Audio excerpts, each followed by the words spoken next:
It may soon cost you a little extra to hail a ride in Georgia. A bill making its way through the State House would impose taxes on popular ride-sharing services like Uber or Lyft. News 3's Danny Dykes talked with one driver who says it's a price he doesn't want his passengers or himself to pay. It's one of the most convenient ways to get around town, as simple as tapping a button.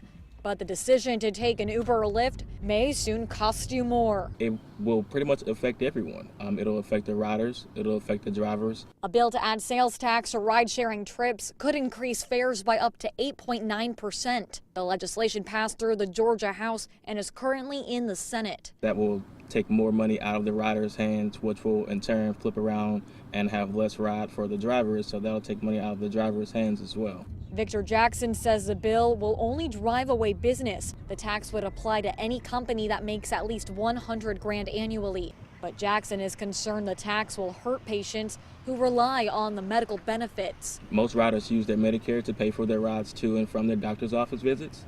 And that's up to a certain capped amount. And with the increase in the ride prices, they may or may not be able to receive as much money. Lyft says nearly half of their trips serve low-income people.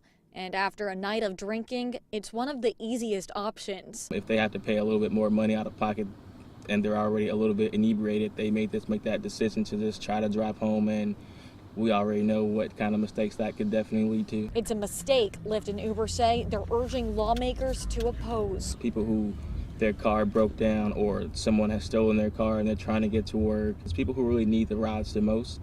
I think they will be greatly affected by this. Danny Dykes, WSAV News 3.